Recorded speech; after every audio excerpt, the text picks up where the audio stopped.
Love letters from the DOJ. Lieutenant Governor Henderson continues to prove herself to be one of the few remaining reasonable Republicans, and we are here for it. Between headlines and holidays, we almost missed this one. But Utah's Republican lieutenant governor didn't let us miss it. Because unlike other states, she isn't staying quiet about the DOJ's repeated demands for election information, even as the courts keep ruling them unlawful. Last week, the United States Department of Justice threatened to criminally prosecute Deidre Henderson, and she metaphorically threw it out with her junk mail. Quote, got another love letter this morning from the DOJ sprinkled throughout with threats of criminal prosecution, Henderson posted on Threads. Quote, I'm sure I'm not the only chief election officer of a state who's being targeted for following state and federal laws by resisting DOJ's demands for private voter data that have thus far been ruled illegal by at least a dozen courts. This is truly bizarre behavior by the federal agency that is supposed to be protecting civil rights, end quote.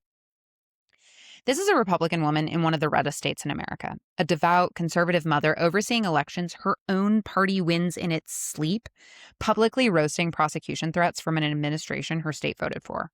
Deidre continues to prove herself to be one of the few remaining reasonable Republicans, and we are here for it.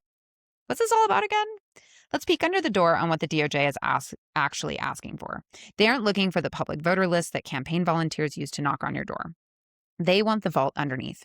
We are talking about your full social security number, your driver's license, and your birthday.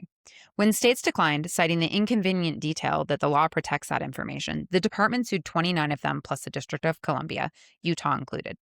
Every court to rule on these lawsuits has ruled against the DOJ, and a federal judge in California found the demands themselves violate federal privacy law. Having lost in front of every judge who has looked at the question, the department pivoted to a new strategy this month and mailed letters to every state in the country, warning that election officials who keep non-citizens on their rolls could face criminal prosecution with 5 days to respond. All 50 states got one. So did D.C. Henderson's arrived the same day she appeared on a PBS panel about, of all things, hypothetical presidents pressuring election officials. On the underlying claim of, the supposed epidemic of non-citizen voting, Henderson's office audited all 2 million names on Utah's rolls.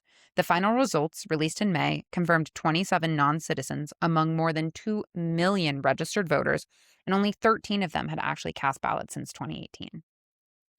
When the president declared from the Oval Office that cheating through mail voting is legendary, the woman who actually runs one of the most used vote-by-mail states in the country offered her data and a diagnosis of why the myth keeps outrunning the audit, which is 5 words we should frame in every newsroom in America. Quote, fear sells. Facts are boring.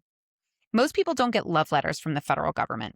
Fewer still forward them to the public with a subject line like bizarre behavior. Henderson did both. We wrote this spring about Utah women leading the quiet repudiation of MAGA politics in the first state where women ever cast a vote. If you wanted that argument walking around with a nameplate, Deidre is it. Strip away the party labels, and this is a simple story about who an elected official answers to. Henderson works for Utah voters, not for the DOJ, and not for her own party's president. When a federal agency showed up asking her to hand over people's social security numbers on threats of prosecution, she treated her actual bosses, the people of Utah, like we deserved to know. That's the whole job description of a chief election officer. It shouldn't be remarkable that someone's doing it. It is anyway.